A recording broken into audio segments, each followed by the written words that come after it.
A maioria das pessoas que utilizam retatrutida ou estão pensando em utilizar acha que sabe tudo sobre o composto só porque já viu alguns relatos de caso, já leu alguns posts no Instagram, vídeos aqui no YouTube, vídeos que eu mesmo faço, diversos, sobre esse tão famoso, esse peptídeo tão hypado, que promete tanto resultado a nível de saúde e a nível de estética. A maioria dessas pessoas acabam cometendo alguns erros durante o seu protocolo que atrapalha absurdamente não só o resultado estético, mas a nível de saúde também. E na maioria das vezes as pessoas elas ou interrompem o protocolo, que poderia muito bem dar certo, ou por outro lado, essas pessoas saem xingando o peptídeo, falando que o Mounjaro é melhor, falando que o Ozempic tem o resultado melhor para ela, falando que o composto é falso, que não existe, que tudo que a gente tem é o Mounjaro sendo vendido com o rótulo de retatrutida. Sai xingando o fornecedor, falando que pegou produtos falsos. E na maioria das vezes, todos esses percalços, né, que essas pessoas enfrentam ao longo do protocolo, ao longo desse tratamento, poderiam ser facilmente evitados caso vocês soubessem alguns erros que você precisa evitar, que você precisa transpor para que você tenha sucesso no seu protocolo. Então, o vídeo de hoje é justamente isso.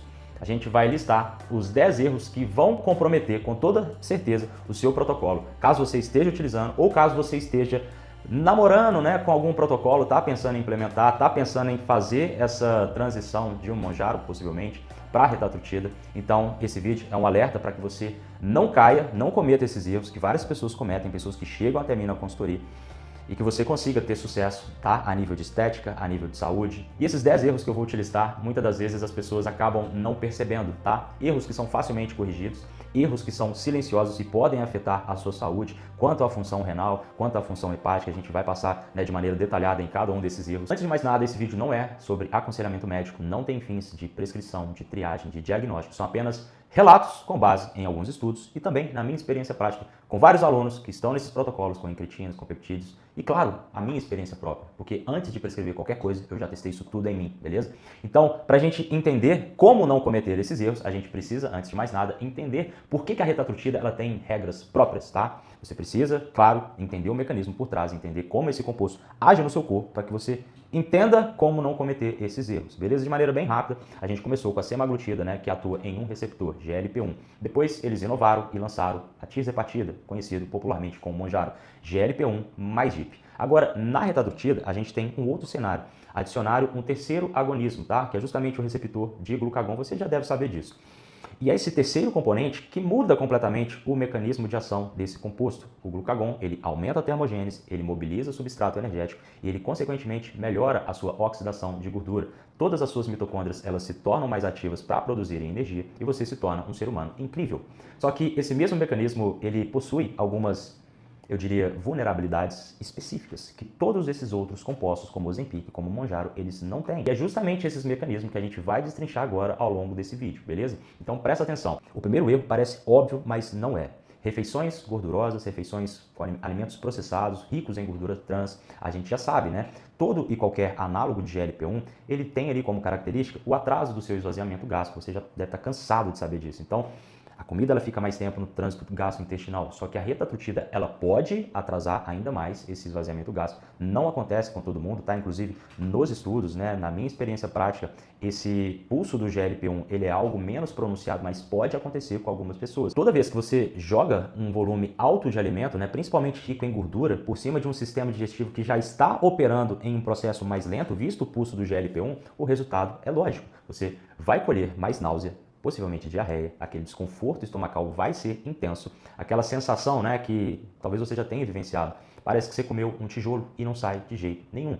E eu não estou dizendo para você cortar todos esses alimentos para sempre, nunca mais eu posso comer. Não, o que eu estou dizendo é simples. Durante o período de titulação de dose, principalmente nos primeiros dias de contato com o composto, quando a concentração plasmática da retatrutida ela atinge o seu pico, que está mais ou menos ali por volta de 24 a 48 horas, você precisa reduzir a ingestão desses alimentos. É basicamente respeitar a adaptação do seu sistema antes que você volte para aqueles padrões que para você era comum naquele momento, tranquilo?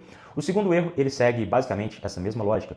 Grandes porções, né, de alimentos combinadas com bebidas gaseificadas, refrigerante, tá? Mesmo que seja zero, parece algo totalmente inofensivo, né? Pensa que você está comendo, sei lá, salada e vegetais e tilápia, algo leve, bebendo uma água com gás. parece que você está top na dieta. Só que o problema é que a retatrutida, ela já reduziu a capacidade do seu estômago de trabalhar com volumes mais altos, mesmo que seja vegetais e tilápia, mas ainda assim é um volume alto. Quando você pega tudo isso e adiciona o gás em cima disso, você está expandindo ainda mais um espaço que já não está conseguindo lidar com tudo aquilo que você já está jogando para dentro. Então a solução é bem simples. Tire essa bebida gaseificada durante o processo de adaptação ao composto, reduza o volume por refeição e tente evitar essa combinação, né, de alto volume de refeição combinado com um refrigerante zero ou com outra bebida gaseificada. Se adapte a esse novo estímulo que você está vivendo e que você vai vivenciar ao longo do protocolo com a reta e aos poucos você volta a introduzir aquele refrigerante ali que você ama. Eu adoro comer ele tomando H2O, mas obviamente quando eu estou escalando na dose,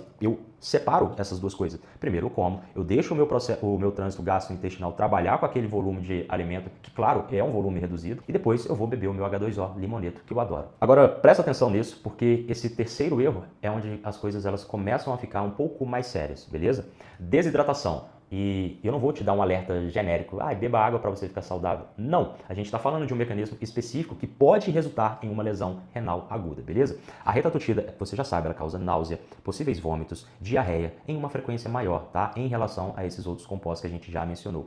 Então, principalmente no início, né, nos períodos de ajuste de dose e progressão de dose, isso significa que você pode ter uma perda de fluido constante caso você sofra com alguma dessas condições, né, de efeitos colaterais.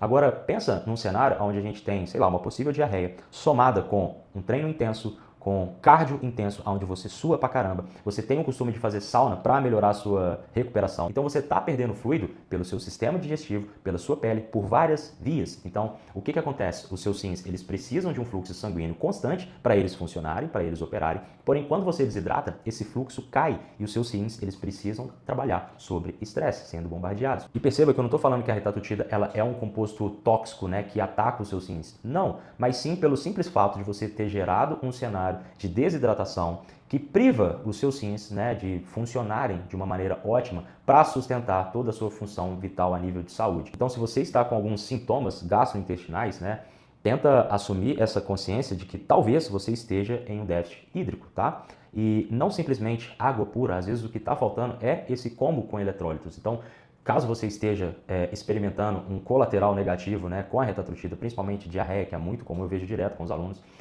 naquela fase de titulação de dose, vai passar tranquilo, mas certifique-se de que você está ingerindo eletrólitos, beleza? E controle minimamente, né, durante essa fase, caso você esteja com colaterais, a perda de fluido, né, visto treino, visto cardio, sauna, etc. O quarto erro é o mais crítico de todos os outros dessa lista que eu vou te passar, beleza? É justamente aquele erro que as pessoas elas não enxergam, porque cada uma dessas peças que eu vou te citar agora, quando elas são analisadas de maneira isolada, parece algo manejável, parece simples, porém não é assim que funciona na prática, tá? Quando a gente pensa principalmente na combinação desses três carinhas que eu vou te citar agora, o estresse renal, ele é altamente lesivo. Então, pensa no cenário, tá? Anti-inflamatório, tá? Anti-inflamatório não esteroidal. Aquele ibuprofeno, tá? Que todo mundo está acostumado a tomar. Sentiu uma dorzinha? Toma ibuprofeno. Medicação para tratar, para controlar a sua pressão, geralmente inibidor de SA ou de BRA. Diurético, que você e muita gente toma só porque tá achando que tá um pouquinho retido, para ir pra praia, para ir pro clube, para ir pra uma festa ali sequinho. Pô, vou tomar um hidroclorotiazida aqui para tirar um pouquinho de líquido porque eu tô retido, tá? Cada um desses compostos, né, de maneira isolada, o seu corpo ele consegue trabalhar. Você consegue lidar com os efeitos colaterais dele, é coisa simples. Porém, quando você combina todos esses três associados ao potencial efeito de desidratação causado pela retatrutida, você está atacando os seus rins de 4 pontos diferentes, tá? Esses 3 compostos que eu acabei de lidar, mais a desidratação possível causada pela retatrutida. E isso acontece de uma maneira silenciosa, você não sente, não tem dor, não tem nenhum aviso claro que o seu rim está começando a falhar. Então você vai lá e colhe o seu sangue e percebe que a creatinina explodiu, que a taxa de filtração ela está altamente zoada e que os seus rins eles estão falhando. Então não venha culpar a retatrutida caso você esteja fazendo uso e fazendo esse combo de diurético, de remédio para pressão e anti-inflamatório. Se você usa qualquer uma dessas medicações, o seu médico ou o seu coach, né, quem te acompanha em relação aos protocolos, precisa saber que você está utilizando um triplo agonista, tá? Eu não estou falando que um exclui o outro, mas você precisa ter essa consciência em como interar esses medicamentos. Às vezes você utiliza um remédio para pressão e você não pode parar, mas você também quer utilizar a retatrutida. Então, procure alguém para te orientar nesse sentido. O quinto erro é específico para as mulheres. Meninas que usam anticoncepcional oral. Esse problema ele tem duas camadas, beleza? A primeira, a gente já sabe que a retatrutida ela retarda o esvaziamento gástrico e isso afeta a absorção de qualquer medicação oral, incluindo a sua pílula anticoncepcional, beleza? Agora, adiciona um possível, sei lá, um cenário que essa pessoa está vomitando, né, por conta do colateral da retatrutida, às vezes ficou cheia demais e acabou induzindo ali o próprio vômito. É um efeito comum, tá? No início do protocolo, isso tende a passar. Então, nesse cenário, você não sabe o quanto dessa pílula foi de fato absorvido pelo seu organismo. A segunda camada é que qualquer GLP-1, tá? Ozempic, Mounjaro, ele pode sim restaurar a fertilidade em várias mulheres que sofrem com disfunção metabólica, principalmente aquelas mulheres que sofrem, né, de SOP, síndrome do ovário policístico. Então, essas mulheres que estavam em um cenário onde elas achavam que não engravidavam, com toda essa melhora metabólica que essas incretinas fazem, principalmente a reta, essas mulheres elas voltam a ovular. Então você tem o seguinte cenário, né? A absorção ela foi reduzida justamente por conta dos efeitos colaterais possíveis e na segunda camada você tem a fertilidade restaurada acontecendo tudo ao mesmo tempo. Então já observei na prática, tá? Relatos de gravidez não planejada, exatamente nesse contexto que eu acabei de falar, tá? O uso de incretina, a mulher ela não estava fértil e ainda assim conseguiu engravidar. Então, se isso se aplica a você, novamente, conversa com quem te prescreveu, tá? Para vocês alinharem todo esse método anticoncepcional com o uso das incretinas, para você não ser surpreendido com uma surpresinha, tranquilo? O sexto erro é básico, tá? A nível de saúde, consumo exagerado de álcool. A lógica que a maioria das pessoas utilizam nesse erro é altamente perigosa. Parece, né, novamente, que é algo inofensivo, mas não é. Porque, geralmente, o que acontece? No uso da retatrutida, pode ser, né, é muito observado isso, que você diminua a necessidade, a sua vontade de beber, justamente porque você muda essa relação de prazer com as coisas que antigamente te davam muito prazer. Existe um termo comum chamado food noise, que é aquele barulho, né, de conversa com a comida, onde você está o tempo todo pensando no chocolate, pensando em tomar um açaí, pensando em um sorvete. Então esse food noise, ele some com o uso da retatrutida. E isso é top demais, você não precisa ficar um refém de comida o tempo inteiro. E aí na prática a gente tem pessoas que perceberam, né, que essa vontade de beber diminuiu ao longo do tratamento, ao longo do protocolo, né, o food noise desapareceu completamente, ela não tem mais esse prazer que ela tinha antigamente, então elas concluem que o álcool deixou de ser o problema na vida delas, só que é totalmente o oposto, tá? Quando você bebe em uso da retatrutida, os riscos eles se acumulam, o álcool ele vai estressar todo o trato gastrointestinal que já está operando, né, de uma maneira mais lenta, você já sabe disso. O álcool ele potencializa, né, o efeito diurético, então você vai ficar mais desidratado. E algo que talvez você não tenha parado para pensar, o terceiro agonista, o glucagon, que já solicita uma maior demanda do seu fígado para oxidar a gordura, para queimar a gordura, o que você faz? Você adiciona o consumo de álcool nessa equação toda. Então pensa, né, nesse cenário como um todo, né, a demanda hepática que você impõe ao seu fígado, beleza? Então nesse cenário, você está elevando o risco de pancreatite e possível doença da vesícula, tá? Então, muitas das vezes o que você vê em alguns relatos, né, pessoas atrelando a retatrutida com pancreatite, não foi o composto em si, é justamente o que a pessoa estava fazendo na rotina que potencializou esse risco, tá? Eu não estou falando para você parar de beber, porém, faça isso, né, de maneira consciente e moderada, principalmente se você está numa fase de titulação, de escalada na dose, tranquilo? O sétimo erro, e aqui a retatrutida ela é genuinamente diferente de qualquer outro GLP-1 ou duplo agonista disponível no mercado. Estimulantes, cafeína, pré-treino, energético, medicação para tratar TDAH, beleza? Quando a gente vai para os estudos lá da fase 2 publicados, eles mostraram que a retatrutida ela eleva a sua frequência cardíaca de repouso de forma dose dependente. Naquelas doses mais baixas, né, começando ali com 2 mg, você pode observar que a sua frequência cardíaca ela subiu entre 2, 3, 4 batimentos. Lá naquelas doses mais altas, 8, 10, 12 mg, extremamente desnecessário, beleza? No meu ponto de vista, esse aumento ele pode chegar em média ali a 7, 8 batimentos acima do que você já tem naturalmente. Então, pensando em pacientes que já têm uma frequência cardíaca mais alta, isso é impactante. Agora, soma todos esses efeitos da retatrutida com o uso de, sei lá, a pessoa acordou, tomou um café, depois ela tomou um energético durante o dia, e aí ela foi treinar de tarde, ela tomou o pré-treino. Pensa no trabalho que o coração dessa pessoa precisa, né? A demanda cardíaca que essa pessoa precisa ter para fazer o seu treino, para fazer o seu cardio. Pensa nisso a longo prazo, durante todo o tratamento com a retatrutida. Não é nada saudável, tá? E outra coisa, se você é uma pessoa que pratica esportes de endurance, por exemplo, eu faço corridas de longa distância, talvez 2 batimentos, 3 batimentos, causado ali pela reta, né, esse aumento na frequência cardíaca, não é algo que vai impactar o meu treino a nível de performance.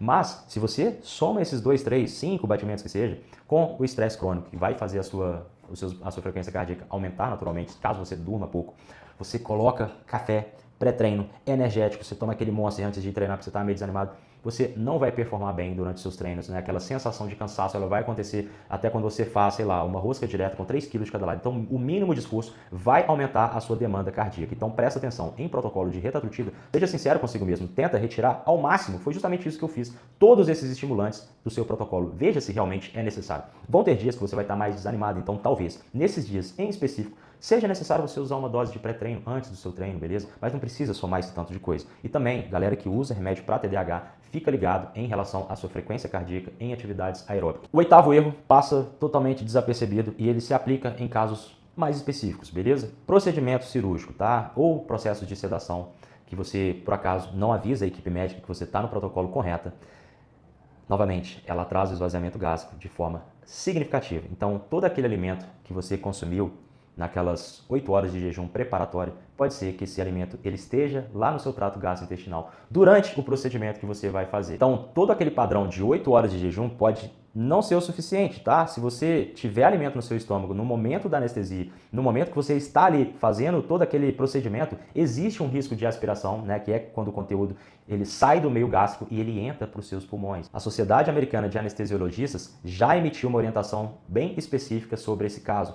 Não assuma que o seu cirurgião ou a equipe médica saiba que você está utilizando qualquer análogo de GLP-1, beleza? Então, fala para todo mundo de forma bem explícita antes de você fazer qualquer intervenção cirúrgica para você não correr esse risco, tranquilo? O nono erro é onde a galera sabota completamente o resultado de maneira silenciosa. Restrição calórica severa.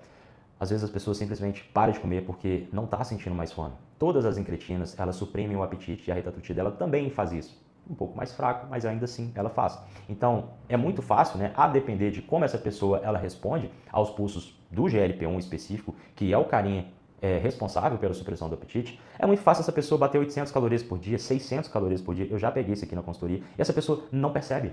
Ela está achando que ela está arrasando. Só que não existe e possivelmente não vai existir nenhum composto, nenhuma retatrutida mágica, bioglutida, nada. Não vai existir nada que consiga blindar toda a sua massa muscular numa restrição tão severa, tá? As regras da fisiologia, elas sempre vão ser aplicadas em cima de qualquer peptídeo, em cima de qualquer composto. Então, se você tem uma restrição altamente severa e sustentada ao longo prazo, você vai colher diversos efeitos colaterais, beleza? Você vai emagrecer, você vai perder gordura, mas vai embora músculo. E não adianta me trazer estudos, e eu defendo altamente isso. A retatrutida ela tem o glucagon, né, que é o composto que faz toda essa blindagem de tecido magro. Porém, se você não está conseguindo bater uma quantidade mínima de proteína, o seu corpo ele tende a buscar energia em tecidos não vitais, o seu músculo. Então, para um pouquinho, reflita sobre o seu plano dietético. Se você não tem, já entra no meu site, contrata a consultoria, vamos alinhar isso tudo para você não terminar esse processo, né, de protocolo de retatrutida com aquele shape, né, que mais parece uma vela derretida, sabe? Você perdeu gordura, mas está todo flácido, você não tem massa muscular, a sua estética está uma merda e possivelmente os seus exames também. Outro detalhe em relação a esse estado de inanição que essas pessoas elas se impõem, né,